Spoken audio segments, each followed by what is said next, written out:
हम सीख रहे हैं यूज़ ऑफ अपॉस्ट्रफीज यानी अपॉस्ट्रफी का इस्तेमाल।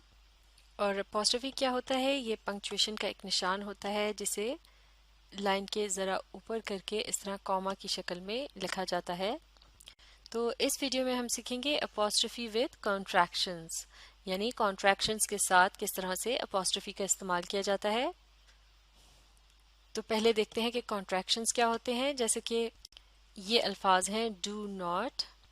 अब जिस तरह से हम बोलते वक्त डू नॉट की जगह बाजू का डोंट का लफ्ज़ इस्तेमाल करते हैं, तो वो कहलाई जाती है इसकी शॉर्ट फॉर्म। जैसे कि यहाँ ये लिखा है डोंट, तो ये है डू नॉट की शॉर्ट फॉर्म, जिसे अब हम कहेंगे कॉन्ट्रैक्शन। तो इसमें आप देख सकते हैं किस तरह से डू नॉट से डोंट बना। इसमें क्या किया गया, डू और नॉट के जो अल्फाज हैं उन्हें जोड़कर लिख दिया गया। इसके अलावा यहाँ लेटर ओ जो है, जो कि एन और टी के दरमियान आ रहा है, इसकी जगह यहाँ हमने इस्तेमाल किया अपॉस्ट्रफी का, और इसके बाद इसके आखिर में जो लेटर टी आता है उसे लगा दिया गया है। इस तरह बन गया है डू नॉट से डोंट। तो लफ्ज़ डोंट जो है ये कहलाया जाता है कॉन्ट्रैक्शन। तो इस तरह से हम कह सकते हैं कि कॉन्ट्रैक्शंस के अंदर जो है अपॉस्ट्रफी का इस्तेमाल किया जाता है।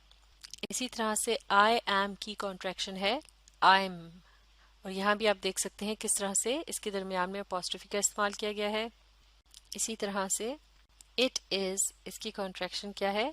पहले आप लिखेंगे इट और फिर इसके साथ यहाँ ज़रा ऊपर करके बनाएंगे अपॉस्ट्रफी का निशान, और फिर लेटर आई की जगह यहाँ सिर्फ लेटर एस को लिखा जाएगा, यानी इज में से आई को कट करके उसकी जगह अपॉस्ट्रफी का निशान इस्तेमाल किया गया, और इसके बाद बाकी का ये जो था लेटर एस इसे आगे शामिल कर लिया गया।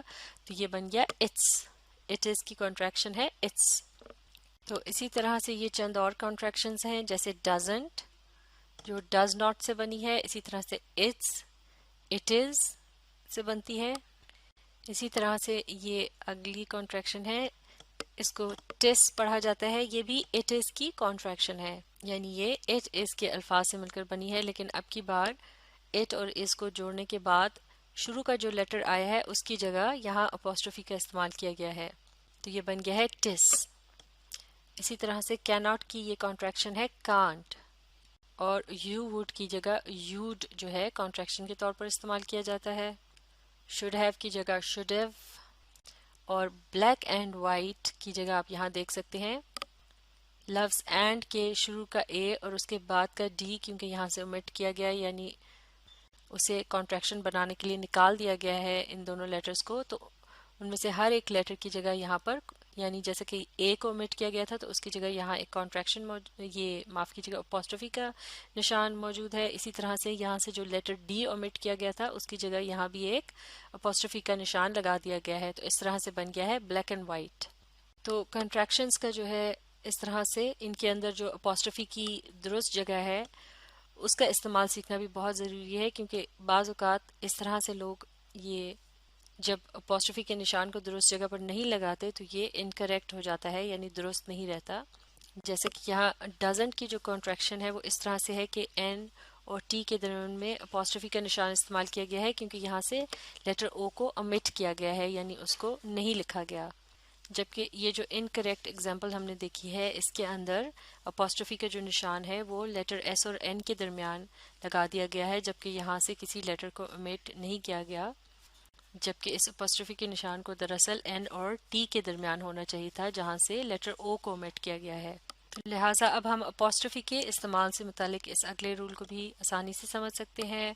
इसे मिलकर पढ़ेंगे। Use an apostrophe with contractions, यानी जब भी कॉन्ट्रैक्शंस का इस तरह से इस्तेमाल किया जाता है तो उसके साथ अपॉस्ट्रफी को ज़रूर इस्तेमाल किया जाता है।